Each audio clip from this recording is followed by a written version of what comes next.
شاندار محل اور سنہری صبح آگرہ کی فضا میں سورج کی پہلی کرن جیسے ہی نمودار ہوتی، سنگ مرمر سے تراشے گئے عالیشان قلعے کی دیواریں سونے کی طرح چمک اٹھتی۔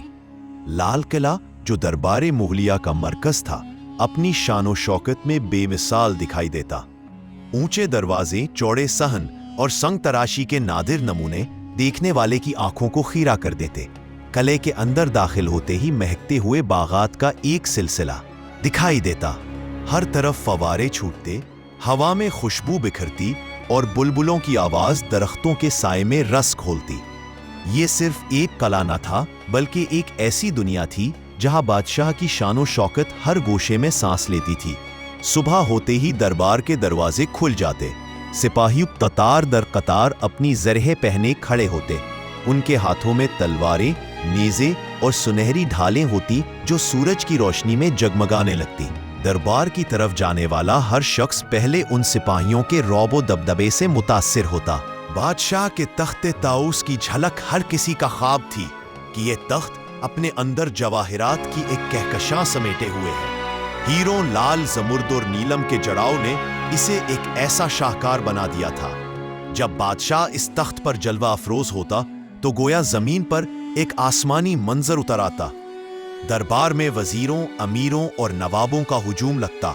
سب اپنے اپنے شاندار لباس میں ملبوس ہوتے۔ کوئی سنہری پگڑی باندھے ہوتا، کسی کے کپڑوں پر ایرانی ریشم کا کام ہوتا، تو کوئی اپنے عمامے میں ہیرے جڑے پنکھ پہنے فخر سے کھڑا دکھائی دیتا۔ اور اس لمحے دربار ایک سمندر کی مانند لگتا، جس کا ساحل بادشاہ کی مسند تھی اور ہر لہر رایا، وزراء اور امراء کے جھکنے والے سروں کی صورت میں اٹھتی۔ محفل دربار اور اہل فن کی رونق جیسے ہی بادشاہ تخت پر جلوہ افروز ہوتا، دربار کا ماحول گویا ایک نئی زندگی پا لیتا۔ نقارے خاموش ہو جاتے، شہنائیاں تھم جاتی، اور پھر ایک خاص قاعدے کے تحت درباری آہستگی سے اپنی نشستوں پر بیٹھ جاتے۔ سب کی نظریں جھکی ہوتی، مگر دل میں ایک ہی خواہش ہوتی کہ شاید آج بادشاہ ان پر نظر کرم ڈال دے۔ دربار میں سب سے پہلے بڑے منصبدار آتے، وزیر اعظم، فوج کے سالار، مالیات کے نگران اور قاضی اپنی اپنی جگہ پر بیٹھتے۔ ہر ایک کی پگڑی الگ شان کی ہوتی تاکہ اس کے منصب کی پہچان ہو سکے۔ بادشاہ کی اجازت سے محفل میں اہل فن کو بھی بلایا جاتا۔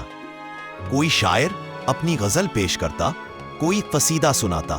فارسی کے شعروں پر داد تحسین کی بارش ہوتی، اور ستار کے تار چھیڑتے تو جیسے فضا میں جادو بکھر جاتا۔ طبلہ اور شہنائی مل کر ایسی دھن بجاتے کہ بادشاہ بھی خوشی سے مسکرا اٹھتا۔ تاریخ کہتی ہے کہ بادشاہ اکبر کے دربار میں تانسین کی آواز سن کر چرند پرند بھی خاموش ہو جاتے تھے۔ مصور اور معمار فنکاروں میں صرف شاعر اور گانے والے ہی نہ تھے، بلکہ مصور بھی اپنی تصویریں پیش کرتے۔ کسی نے بادشاہ کی تصویر بنائی ہوتی، دربار میں جو بھی تصویر دکھائی جاتی وہ دنیا کے بہترین رنگوں اور نفاست کی پہچان ہوتی۔ اسی طرح معمار نئے نئے قلعوں اور باغات کے نقشے لے کر آتے۔ سنگ مرمر کے ستونوں، فواروں اور محلوں کی تفصیلات دیکھ کر بادشاہ خوش ہو جاتا۔ شاہ جہان کے دربار میں خاص طور پر تاج محل اور دیگر عمارتوں کے منصوبے یہی سے منظور ہوتے تھے۔ لیکن دربار صرف فن و موسیقی کا مرکز نہ تھا، بلکہ سیاست اور سازشوں کا بھی گڑھ تھا۔ کسی وزیر کی مسکراہٹ کے پیچھے منصوبہ چھپا ہوتا۔ جب بادشاہ محفل میں کسی کی تعریف کرتا تو دوسرے درباری دل ہی دل میں جل اٹھتے۔ رقابت، حسد اور سازشیں ہر مسکراہٹ کے پیچھے چھپی ہوتی۔ کوئی شاعر زیادہ داد پالے تو دوسرا شاعر اپنی جان لڑا دیتا کہ اگلی بار وہ بازی لے جائے۔ محفل کے بعد بادشاہ رعایا کی درخواستیں سنتا۔ کوئی کسان اپنی زمین کے ظلم کی فریاد کرتا، کوئی سپاہی انعام مانگتا، تو کوئی عورت انصاف کی دہائی دیتی۔ بادشاہ ہر ایک کو سنتا اور اپنے انداز سے فیصلہ سناتا۔ یہ وہ لمحہ ہوتا جب رعایا سمجھتی کہ وہ صرف بادشاہ کا غلام نہیں، بلکہ رعایا کا محافظ بھی ہے۔ انصاف کی یہی جھلک مغل دربار کو عظیم بناتی تھی۔ شام ڈھلنے لگتی تو دربار کی رونق ایک نئے رنگ میں ڈھل جاتی۔ مشعلیں روشن ہوتی، عود اور عنبر کی خوشبو ہر طرف پھیلتی۔ گانے بجانے کا سلسلہ شروع ہوتا۔ رقص کرنے والیاں سنگ مرمر کے فرش پر گھوم گھوم کر ناچتیں۔ کہا جاتا تھا کہ مغل دربار کی راتیں دن سے بھی زیادہ روشن ہوتی، کیونکہ چاندنی میں قلعے کے دیوار و در ایسے جگمگاتے جیسے آسمان کے ستارے زمین پر اتر آئے ہوں۔ فوجی طاقت اور شاہی پریڈ مغل دربار صرف شاعری، موسیقی اور محفل رقص تک محدود نہ تھا، بلکہ اس کی اصل شان فوجی طاقت تھی۔ سلطنت کی بنیاد تلواروں، نیزوں اور توپوں پر ٹکی تھی۔